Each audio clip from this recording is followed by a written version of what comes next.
Menteri Rangba kejela u Konrad ke sangma kular ban sapen pa ba shen ya report jong expert committee halwar ke job reservation policy kejela dak ba ong bakam de ka kam ke basuk namar ka ni report ke khia hadu kumba ars pa kilo bar kadan hadu sawajar hadu sanajar sela haba jubab ya kajing berngam jong president ke VPP uba Arden Basaimon ban pelong dak kajing ki lada ompen pa ba nok loy ya ka ni report u Konrad ulo ong on sapen pau pat ba shen kumbang ala ong kadai ka barben kadai ka report ka bakhya hadu ars pa kilo bat ka badan sawajar du sanajar sla bat ya ka bahaban puli benya ya ka wei pa ka wei ka kintien namar watang u ko maru ula ban pen kala ya ka jingmo jong report lani ya ka jingmo jong kalan ka badan haka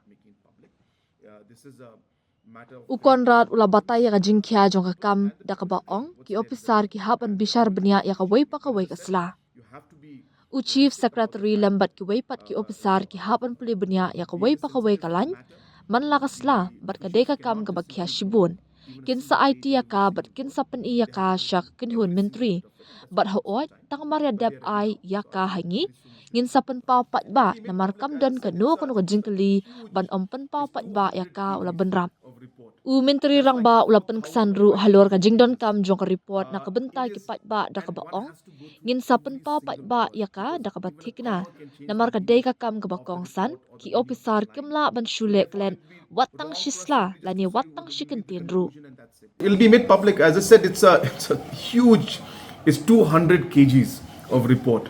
That's like 4,000 or 5,000 pages. It is, and one has to go through every single word because even a comma can change the meaning of the report or the meaning of that line. So therefore, it would be wrong for us simply just to say we'll read the conclusion and that's it. It's not like that. It's not so simple. It's huge. As I said, it's a bulk. We had to send a special, vehicle to get the report back because we couldn't bring it in the flight also because it was so big. So as I said, so 200 kgs of paperwork. The chief secretary and the other officials had to go through every line, every page, and it was a very, very big task. And of course, they've finished it. They are going to submit it and show it to the cabinet. And of course, as soon as they give it to us, we will be making it public. There's no question of not making it public. This is a matter of great importance to the people, and the people should know what's there in the report. And we will be definitely sharing it. But as I said, you have to be realistic about the fact that that being a sensitive matter, the officials cannot just simply ignore even a single page or even a single word. They had to go through every single bit of it, and that's why it took some time. But they are ready now, so I think very soon we should be making it public.